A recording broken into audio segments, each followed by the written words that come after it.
Ich bin in der Schule und auf der Universität überhaupt kein guter Schüler und kein guter Student gewesen, was mich immer sehr, sehr hat zweifeln lassen an dem, was ich kann oder was ich bin.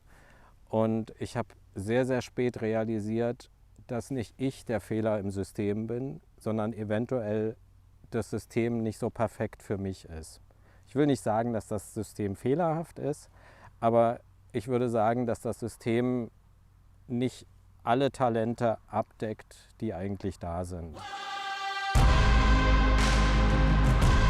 Ich bin Kai aus Berlin und ich habe im vergangenen Jahr zusammen mit meinen Nachbarn in Berlin-Neukölln auf der Straße angefangen, ein Tiny House zu bauen auf einem Lastwagen, mit dem ich sehr gerne im nächsten Jahr um die Welt fahren möchte.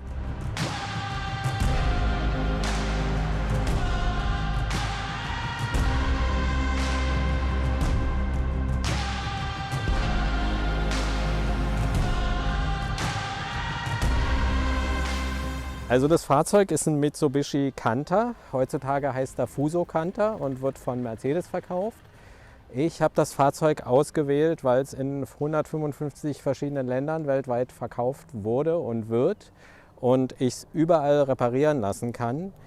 Deswegen habe ich auch ein Jahr lang nach dem Schätzchen gesucht, bin in ganz Deutschland rumgefahren, habe mir alternativ auch Vans angeguckt, weil ich schon gar nicht mehr daran geglaubt habe, dass ich das Fahrzeug überhaupt noch finde. Es sollte aber kein Van werden, weil ich wollte halt unbedingt das Tiny House hinten drauf bauen und nach einem Jahr habe ich es bei mir in Berlin um die Ecke in Mariendorf gefunden. Also mein Canter ist ein 3,5 Tonner. Man könnte natürlich auch viel mehr Tonnen draufladen, aber ich habe ihn sogar ablasten lassen, damit ich nicht über diese 3,5 Tonnen Grenze und in diese ganzen Diskussionen mit Maut und all den Kosten komme. Der hat eine Ladefläche, wie man sieht. Und auf diese Ladefläche habe ich ein echtes Tiny House gebaut. Ich würde eher sagen Reiseloft, weil das ist für mich tatsächlich das Feeling. Wenn ich alle Fenster aufmache, dann kann ich dort wohnen wie im Loft und kann wirklich überall sein.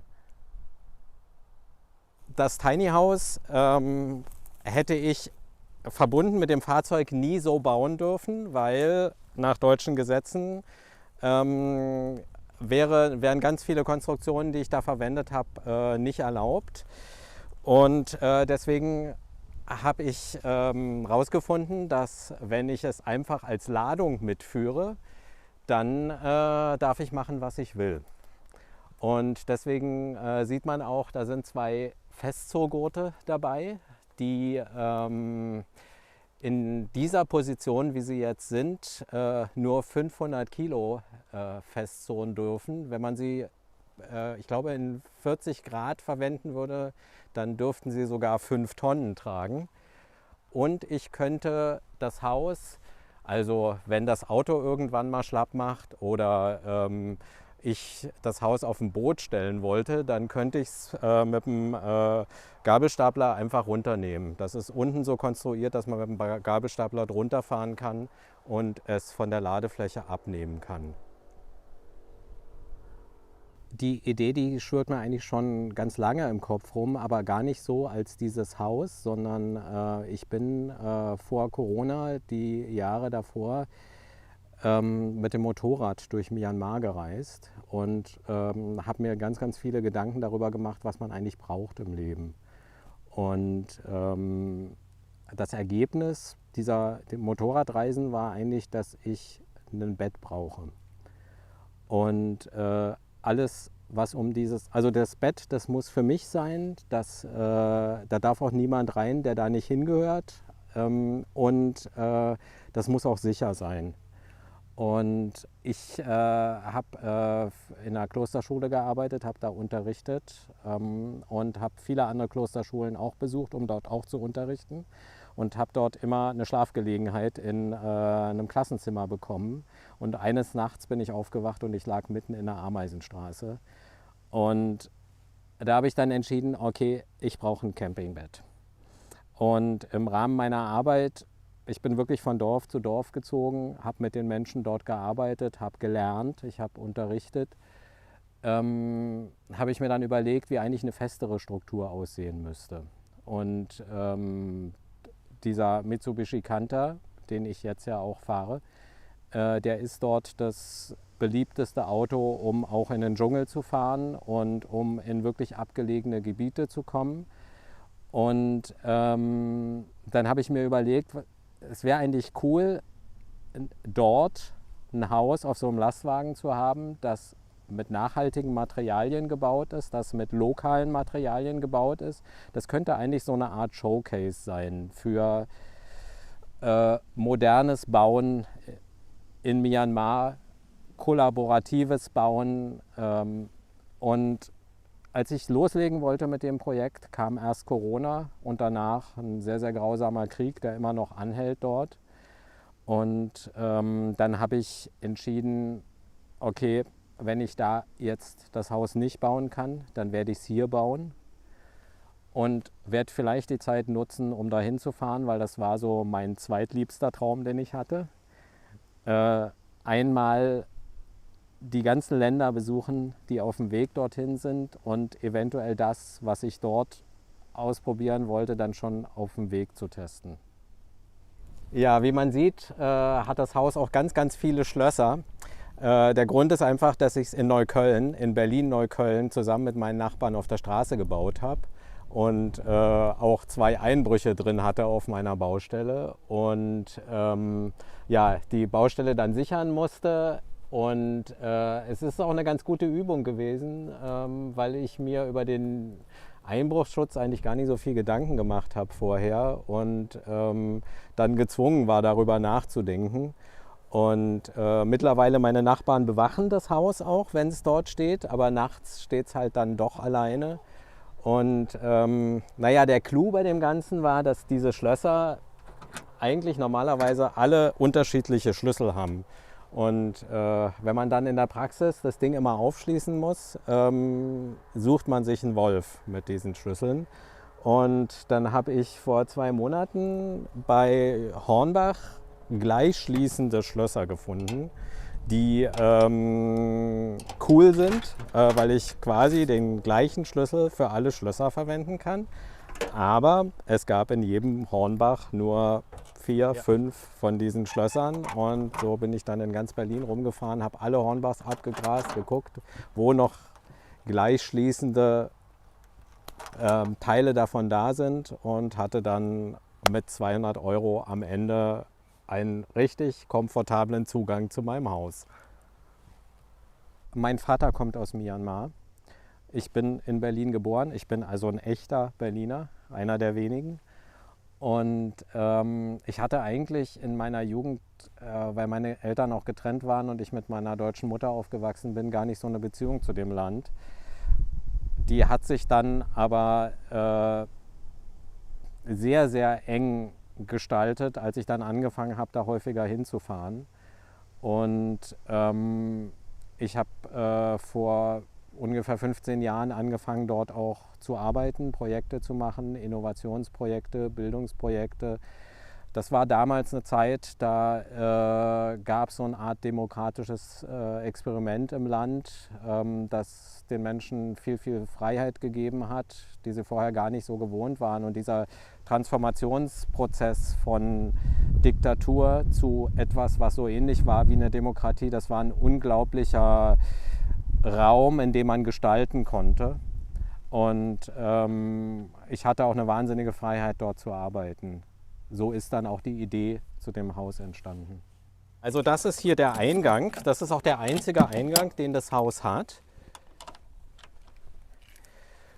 Und zwar wollte ich tatsächlich eine geschlossene Front haben, die das Haus einmal schützt und aber auch nicht gleich offensichtlich macht, was da alles drin ist. Hier jetzt noch ein Schloss. So, hier gibt es eine Glasschiebetür. Das ist mein Eingang, den ich benutze, um in das Haus reinzukommen. Und als ich es gebaut habe, habe ich dann gedacht, nee, du hast hier so eine große Front. Ich hatte erst das so nur mit kleinen Fenstern hier hinten gebaut, habe es dann wieder abgerissen und habe gedacht, da muss auch Glas rein. Und Glas ist ja ein Problem in so einem Fahrzeug. Also wenn man isoliertes Glas nimmt, dann ist da Gas drin. Das lässt sich auf verschiedene Höhen nicht fahren. Weil alle Fenster, die ich in dem Haus verbaut habe, sind tatsächlich Fenster aus dem Hausbau. Also habe ich auch bei dieser Türverglasung hier das Glas rausgeschlagen und habe dort Plexiglas eingebaut. Und weil das eben so schön war hier mit der Tür, habe ich mir dann gedacht, mache ich die ganze Fläche gleich in Glas. Und habe dann lange rumüberlegt, wie man das konstruieren könnte. Viel rumexperimentiert und bin dann darauf gekommen, dass ich mir gleich eine Terrasse dazu baue. Und habe das hier zweiteilig ausgeführt. So, und diese Konstruktion hier, da habe ich auch lange getüftelt, weil ich erst dachte, wie machst du diese Terrasse zum Ausklappen so, dass sie stabil hält. Hatte erst was hier so mit einem Ständerwerk und so, und das hat alles irgendwie nicht so richtig funktioniert, weil ja meistens der Boden nicht so eben ist hinter dem Auto. Und dann kam ein Nachbar vorbei bei mir in Neukölln und meinte, warum machst du nicht so Ausklappbügel? Und ja, so funktioniert das perfekt. So funktioniert es so gut, dass ich das tatsächlich hier hinten als Terrasse nutzen kann und hier frei drauflaufen kann. So, und jetzt bräuchte ich eigentlich meinen Hängestuhl. Also ich gucke mir natürlich auch an, wie andere reisen. Ich habe mir viel abgeguckt, auch im Bauprozess des Hauses. Auch die Entscheidung, ein Tiny House zu bauen und kein Van zu bauen, war eine ganz bewusste, weil ich durch verschiedene Klimazonen fahren möchte und ein angenehmes Raumklima haben möchte. Und wie ich ja vorhin schon gesagt habe, ich habe mir wirklich überlegt, was ist essentiell für ein Leben auf Reisen in so einem Haus, wenn man so ein Projekt vor sich hat. Und ich möchte es auch ein bisschen anders machen als die anderen Reisenden. Also mir geht es gar nicht so darum, so viele Länder wie möglich zu sehen und so viele Orte wie möglich zu sehen. Ich möchte eigentlich mit den Menschen vor Ort, die ich treffe, auch arbeiten. Ich möchte ihr Leben kennenlernen. Ich möchte was lernen davon. Ich möchte auch schauen, ob wir für alternative Lebensentwürfe uns dort Ideen holen könnten. Ich mache das in kleinem Rahmen jetzt schon. Ich teste dieses Haus aktuell in Polen. Ich fahre sehr, sehr viel nach Polen, stelle fest, wie wenig wir unser Nachbarland eigentlich kennen. Und es geht da jetzt gar nicht so sehr um Hard Facts. Das geht eigentlich für mich mehr darum, Skills zu entwickeln. Wie geht man mit anderen Kulturen um? Wie nähert man sich respektvoll? Wie kann man zusammen kollaborativ Ideen entwickeln, egal welche Ideen das auch sind? Also das geht eigentlich mehr ums Wie als ums Was. Und deswegen bin ich im Moment auch noch gar nicht auf Reisen. Im Moment ist das eine Testphase. Also ich habe es letztes Jahr gebaut. In diesem Sommer werde ich wirklich ausprobieren, ob das die ideale Basis ist, um diesen Traum zu verwirklichen und diese Reise anzutreten. Ich weiß jetzt schon, es ist es schon. Aber es gibt eine ganze Menge an Dingen, die man auch noch verbessern und verändern kann, um das noch ein bisschen angenehmer zu gestalten, weil natürlich ich möchte es auch angenehm haben. Diese 4 Fenster haben auch den Vorteil, dass ich sehr individuell lüften kann. Also ich kann kreuzlüften, ich kann querlüften, ich kann von vorne nach hinten lüften. Dadurch habe ich ein extrem gutes Raumklima in dem Haus. Also ich habe sowieso diffusionsoffen gebaut, das heißt, das ist gedämmt mit Hanf und mit diffusionsoffener Folie, sodass mir keine Feuchtigkeit reinkommen kann, aber alle Feuchtigkeit nach draußen gehen kann. Und im letzten Sommer, als ich so die ersten Tests damit gemacht habe, als 36 Grad draußen waren, hatte ich mittags am Fußboden immer noch 20 Grad. Also ich bin sowohl bei Hitze als auch bei Kälte jetzt, ich habe eine Dieselstandheizung verbaut, eine 2 kW Heizung. Die muss ich nur auf unterster Stufe laufen lassen, dann heizt sie das Ding richtig gut auf, selbst bei minus 10 Grad. Und ich habe durch die Fensterläden und die in Plexiglas nachgebaute Doppelverglasung in den Fenstern tatsächlich eine extrem gute Dämmung da drin. Ich hatte eigentlich den Eindruck, dass ich es richtig gut geplant habe. Aber das war nur ein Eindruck. Also als ich die ersten 4 Balken auf die Ladefläche gelegt habe, also da war ich ja schon mal glücklich, dass ich überhaupt das Auto hatte, hatte ich überhaupt keinen Schimmer davon, was da auf mich zukommt. Und auch da ist es wieder zweischneidig. Also ich glaube, wenn ich es gewusst hätte, dann hätte es mich so gelangweilt, dass ich es vielleicht gar nicht gemacht hätte. In dem Bauprozess an sich muss ich sagen, dass ich sehr systematisch Thema für Thema abgearbeitet habe. Es war sehr angenehm, dass ich im letzten Sommer auch den Raum hatte, also auch den finanziellen Raum hatte, dass ich mich nur damit beschäftigen konnte. Das war ein Wechsel zwischen von morgens um 8 bis abends um 8 bauen und abends recherchieren und dann am nächsten Tag weiterbauen. Und also ganz generell gesagt, ich glaube, ich war wie im Rausch. Ich war wie im Baurausch. Und ich habe so unendlich viel gelernt dabei. Also wie man ein Fachwerk baut, wie man Dämmung macht, wie man das auch nachhaltig gestalten kann.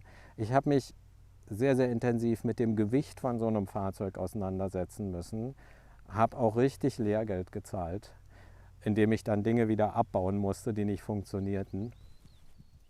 So, das ist die Mi. Die ist mir mehr oder weniger zugelaufen. Die ist ein bisschen behindert, die hat hier nur 2 Finger und kann ihre Krallen nicht einfahren. Und diejenige, die die Katze eigentlich kriegen sollte, die wollte sie dann nicht, weil sie behindert ist. Also ist sie bei mir gelandet. Und weil ich sie ja nicht alleine zu Hause lassen kann, kommt sie halt immer mit. Deswegen hat das Häuschen ein Katzenklo. Und deswegen muss die Reise natürlich auch immer so gestaltet werden, dass sie auch katzengerecht ist. Sie ist bis jetzt leider eine Wohnungskatze, hat deswegen eine lange oder noch längere Leine, wenn wir unterwegs sind. Und ich hoffe, dass sie in Zukunft dann vielleicht auch freilaufen kann. Das werden wir mal sehen, ob wir das hinkriegen. Das Häuschen, das ist erstmal nur für mich gebaut. Wie man sehen kann, ist es so groß, wie ich bin, die 1,70. Es ist auch in der Breite 1,73 breit, weil ich, wie man sieht, quer schlafe da drin. Ich habe mir über das Raumkonzept wirklich sehr, sehr viele Gedanken gemacht. Es war mir verdammt wichtig, dass es modular ist, dass also ich keine Elektroleitungen verbaut habe, weil ich einfach Angst habe, dass mir die Hütte abbrennen könnte. Da habe ich viel zu viele Vents gesehen, die abgebrannt sind, wenn man es nicht vernünftig baut. Aber der viel wichtigere Grund ist, wenn was kaputt geht, möchte ich nicht irgendwo in der Steppe stehen und dann meine halbe Infrastruktur nicht mehr benutzen können, sondern will die kaputten Teile rausschmeißen können und einfach was Neues reinstellen können. Deswegen habe ich weder Wasserleitung verbaut noch Stromleitung. Ich habe einen Kühlschrank hier drin. Der ist hier unten drin verbaut, also eine Kühlbox. Ja, da sind meine ganzen Vorräte jetzt drin. Und ich habe hier neben dem Kühlschrank, jetzt geht es natürlich nicht zu, wenn man es zeigen will, ist es immer so. Hier unten ist meine Toilette, die ist auch von Boxio. Die kann ich auch rausfahren und weil ich meine Toilette nicht durch die Gegend tragen möchte, was mein persönliches Kopfding ist, habe ich sie auch auf Rollen gestellt und kann sie hier überall, meistens steht sie hier nachts, wenn ich aufs Klo muss, steht sie hier unten in der Ecke und stört da nicht. Und ich kann sie dann, wenn ich sie nicht mehr brauche, hier wieder reinfahren. Die Katze hat natürlich auch eine Toilette, die ist hier. Ist wichtig, weil ich wollte kein Katzenklo hier im Häuschen rumstehen haben.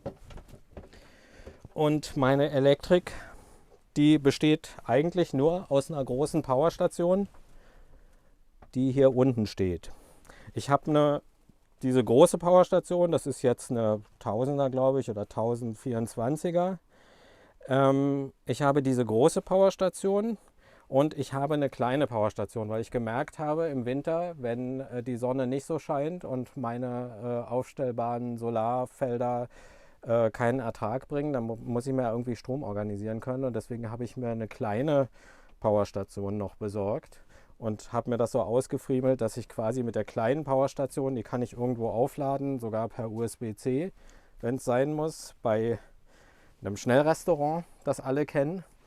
Und kann quasi dann den Strom, den ich am Tag verbraucht habe, wieder in die große Powerstation laden. So muss ich die große Powerstation nicht rumtragen oder irgendwo anschließen. Ich bin mein ganzes Leben lang Freelancer gewesen, bis auf die Zeit nach Corona, weil es dann einfach nicht ging. Ich war mal vor ganz, ganz langer Zeit Journalist, bin dann Fotograf geworden, war zwischendurch Künstler, habe dann Fotografie professionalisiert, habe auch tolle Jobs arbeiten dürfen, war in Paris, war in London, habe für die Fashion Week gearbeitet in Berlin, habe für die Berlinale arbeiten dürfen.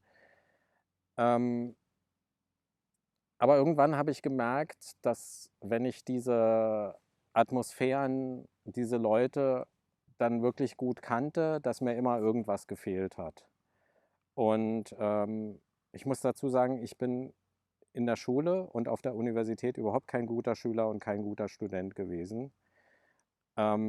Was mich immer sehr, sehr hat zweifeln lassen an dem, was ich kann oder was ich bin. Und ich habe sehr, sehr spät realisiert, dass nicht ich der Fehler im System bin, sondern eventuell das System nicht so perfekt für mich ist. Ich will nicht sagen, dass das System fehlerhaft ist, aber ich würde sagen, dass das System nicht alle Talente abdeckt, die eigentlich da sind.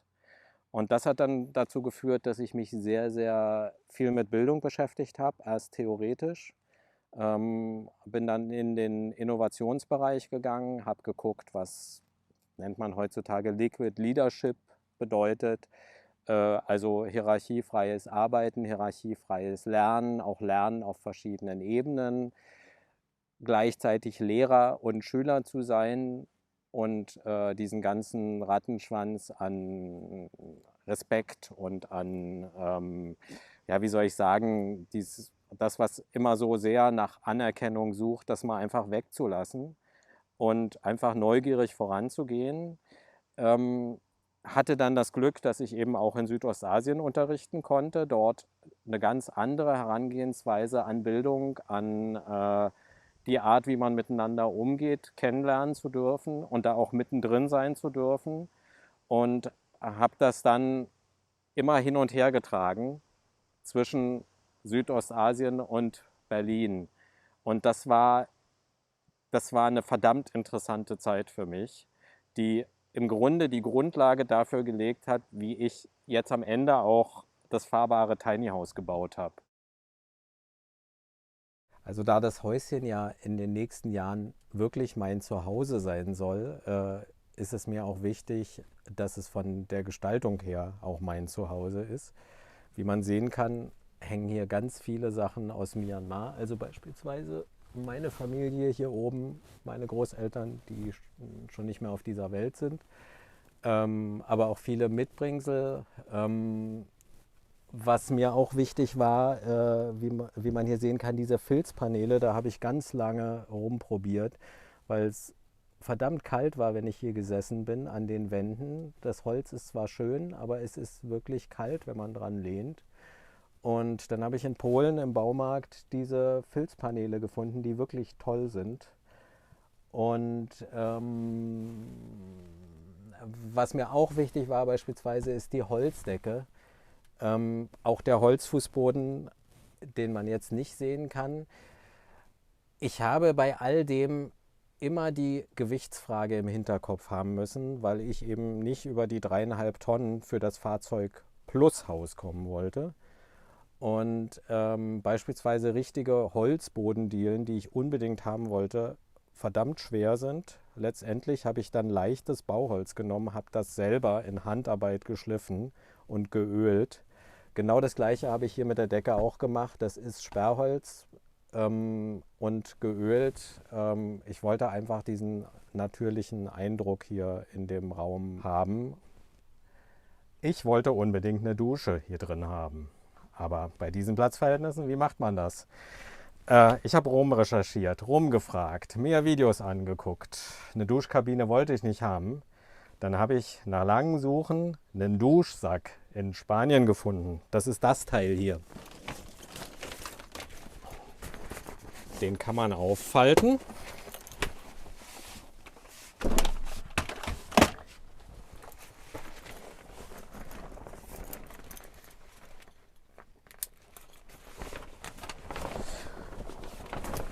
Dann kann ich ihn hier oben an die Decke hängen.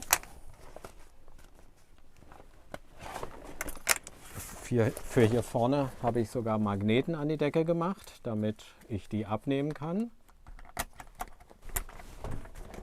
Hier unten ist ein Ablauf drin mit einem Gardena-Schlauch. Das kann ich dann nach draußen führen oder in einen Eimer.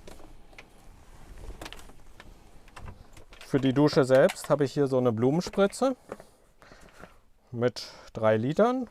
Da kann ich 1,5 Liter Wasser kochen und nochmal 1,5 Liter kaltes Wasser dazugeben. Und pumpe hier ein bisschen. Na, wie geht das? Hier so. Jetzt ist natürlich kein Wasser drin. Habe hier so ein Bidet-Duschteil aus Asien und kann damit duschen. Ich glaube, dass es verdammt wichtig ist, anzufangen, sich zu überlegen, was man will. Das muss man nicht fertig wissen, sondern einfach nur mal anfangen. Und ich habe ja viele Fertigkeiten, die ich zum Bau dieses Hauses brauchte, auch nicht gleich gehabt. Aber es ist wahnsinnig spannend, sich auszuprobieren, und selbst wenn man, bevor man anfängt, noch überhaupt keine Idee davon hat, wie das funktioniert, das ist so wahnsinnig spannend, sich selbst beim Lernen zuzugucken.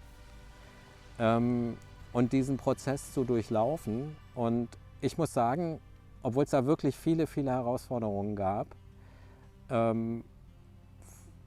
bei denen ich manchmal auch gedacht habe, dafür gibt es keine Lösung. Es gibt immer eine Lösung. Und diese Erkenntnis, die habe ich auch aus Südostasien mitgenommen, weil da gibt es gar nicht so viele fertige Lösungen. Da müssen sehr, sehr viele Dinge improvisiert werden, und die Improvisationen sind manchmal besser als das Gekaufte.